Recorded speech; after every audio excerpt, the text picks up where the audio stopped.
Hey everyone, I'm Mark. Wanted to share a bit about my relationship with my wife, Linda.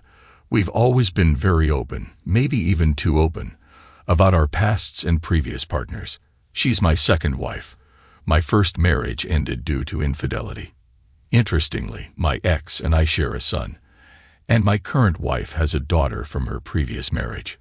Despite the complications, our blended family has been working well for the past 5 years. As I mentioned, we're perhaps a bit too open about our past relationships.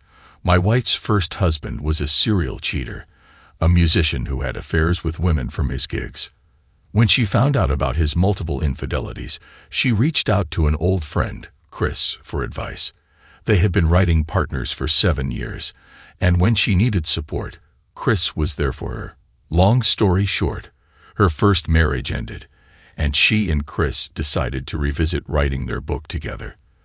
Although they lived on opposite sides of the country, they began dating and eventually got physical.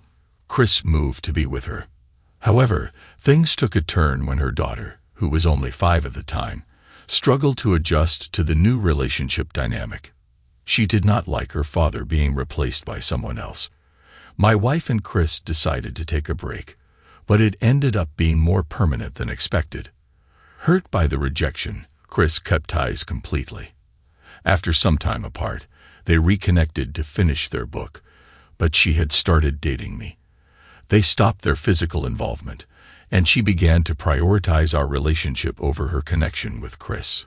It got a bit complicated as she stopped returning his emails and working on the book. Chris grew frustrated, blocked her on everything, and they lost contact again.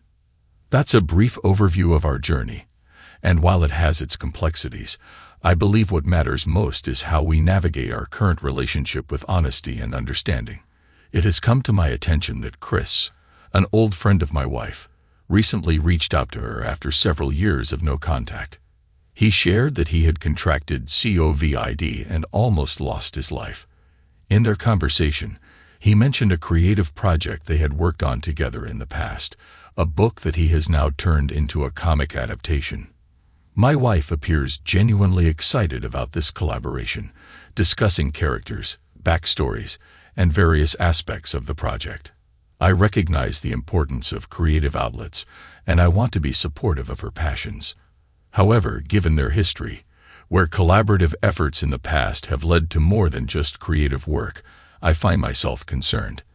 I understand the significance of this project to her, but I've observed that every time they've collaborated, it has led to complications. Upon reviewing their recent conversation, I noted my wife inquiring about Chris's personal life, suggesting he should start dating again. While I don't want to come across as controlling, I can't ignore the history between them and the potential for complications. When Chris messaged my wife, she immediately came to me, and I got to read the entire message. There wasn't any hint of him trying to be inappropriate. In fact, he apologized for ghosting her years ago and explained that he finished 2 books in their trilogy, almost dying from COVID, and wanted the story to go to her if anything happened to him. He acknowledged that 50% of it should rightfully be hers. He included a bunch of uncommissioned art of their characters and asked if she'd be interested in helping him write the graphic novel adaptation. My wife won't proceed without my approval, and considering they are a country apart, I'm feeling less concerned about anything inappropriate happening. I believe their collaboration is centered around the creative project, and with clear boundaries in place, it seems like a reasonable opportunity for her to explore her passion. So I let her start her project. A few days later, I discovered that my wife has been deceiving me in a way that I never imagined. The level of deception is so intricate that it's hard for me to wrap my head around the fact that I've spent the last 6 years of my life with this person. I decided to sit down with her and have an open conversation about how I felt regarding the situation. I expressed that I was happy she rediscovered her old writing and encouraged her to explore it as a hobby or even a profession because she's genuinely good at it and seems to enjoy it. During that conversation, she agreed, and she even mentioned that having her ex, Chris, around wouldn't be a good thing. She said she was worried he might be using the creative project as an excuse to reconnect. feeling somewhat reassured. I thought we were on the same page. But then things started feeling off, and red flags began popping up in my mind. Yesterday morning, when she was in the shower, I couldn't shake the strange feeling, so I checked her phone. I found that her entire conversation with Chris had been deleted. That was a major red flag. Digging deeper, I discovered they were discussing her upcoming work trip to Vegas, which she had told me about. However, according to their messages, the trip had been canceled due to COVID, yet they were planning to stay in a hotel a town over, talking about restaurants, and even discussing the moon on the beach. What's worse, he's not on the East Coast, as he claimed. He moved back to town recently. A month ago, she told me she had to pick up her brother from the airport, but the messages revealed it was actually him. The messages don't go back much further, but they reference discussions during the years they supposedly hadn't been in contact. There's a line he wrote that's making my blood boil, claiming they're just friends, but the message implies something entirely different. It's devastating to find out that she's not just planning to be with him. She's already been involved for months. The trip to her mother's a few weeks back, where she stayed the night, now takes on a completely different meaning. Seeing my wife's smile now fills me with a level of anger and resentment I never thought possible. I had initially planned to hold off on confronting her until after Christmas because I didn't want the holiday to be overshadowed by this painful situation, especially for the kids. But honestly, the weight of everything is making it increasingly difficult to hold back.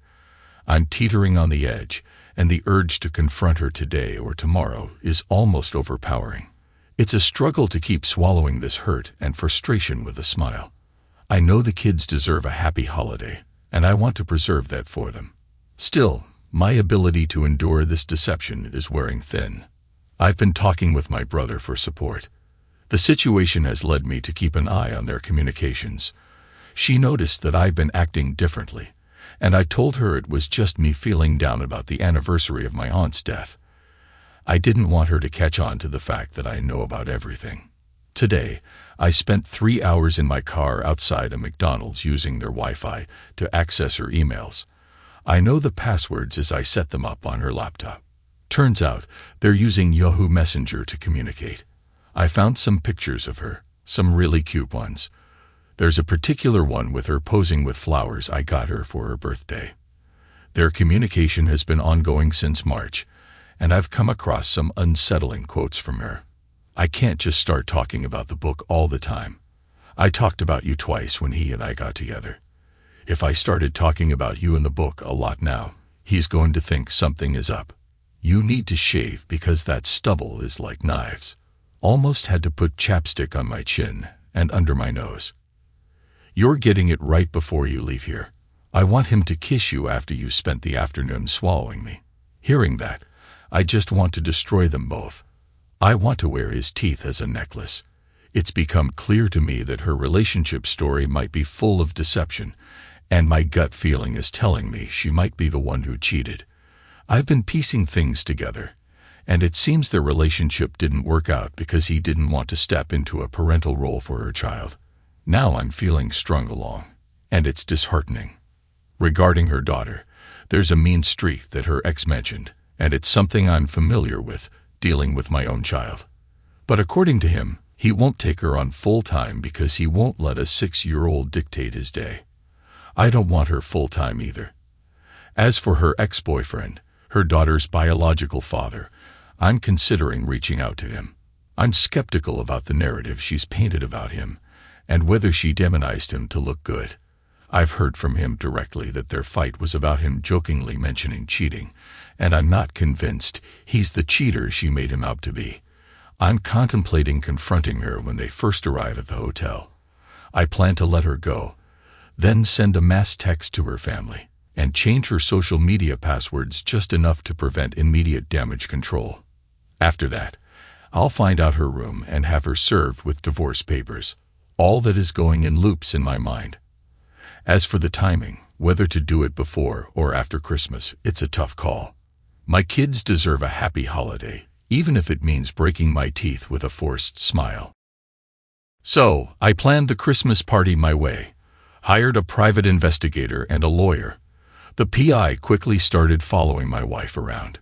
Pictures, videos, and her geolocations, everything was being recorded.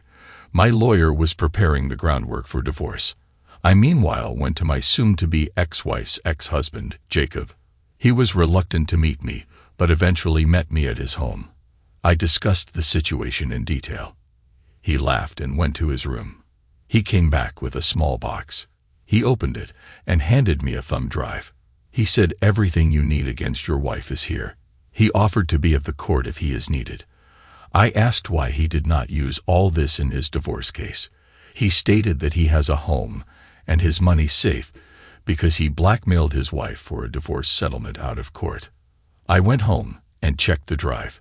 It became clear that my wife was the serial cheater. The drive had call recordings between her and Chris, planning how they would take everything from Jacob. Her very explicit pictures with Chris in bed. Some videos where they were in the act. I knew what I wanted to do with that. I would no longer be satisfied with just a mail to all family members. I wanted to go nuclear. So Christmas came in, and I somehow managed to go through it with a fake smile. So Chris and my wife managed to finish their comic, and my soon-to-be ex-wife gave me a digital copy. She told me that they planned to have a grand launch. I contacted the comic publisher, Dusty. He happens to be a friend from college. I met him and explained the entire situation to him. He heard me and stated that once I file for divorce, the entire matter will be a big PR disaster, and he will end up losing a lot of money. I had a long discussion with him and explained what I wanted him to help me with. I handed him an envelope, and we parted ways. So the day was set, and I waited. D-Day. The plan for the launch was that an envelope would come down from the ceiling, and Linda would open it and reveal the comic. Most of the town's who's who were attending, including Linda's family, Chris, and his family. I excluded my kids from this and told Linda that it would be difficult to cater to kids at such an occasion. So everything was in place. The guests were in, including a special guest I invited. Dusty was not there, and only one person from his team was at the venue. People were in, the auditorium was packed. It's a small town, so everyone was here. The event started, and 2 local reporters asked questions to the 2 creators, Linda and Chris. They smiled and answered. By now, I was in the front row. One seat was empty beside me. Soon, my guest Jacob arrived, and the moment he came and sat beside me, Linda went pale. I then asked Linda to come to the center to launch the comic. The envelope came down, and Linda opened it to her horror. It was her divorce papers. Linda lost her color and just walked back to her seat without showing it to the people. However, I had planned for that. I had a video compilation made especially for this event. It was called Behind the Pages, a tribute to her comics. It played all of Linda's voice recordings, her explicit videos with Chris. Some parts were blurred for the faint-hearted ones. Then it rained. I rained the divorce papers all over Linda. The auditorium was empty within a few minutes. No one had anything to do with the 2 cheaters. Linda's father walked to me and told me he was sorry, and his daughter just died. Chris's family was nowhere to be found. Linda rushed back home to find her stuff packed and waiting outside the door. I did not bother where she went that day.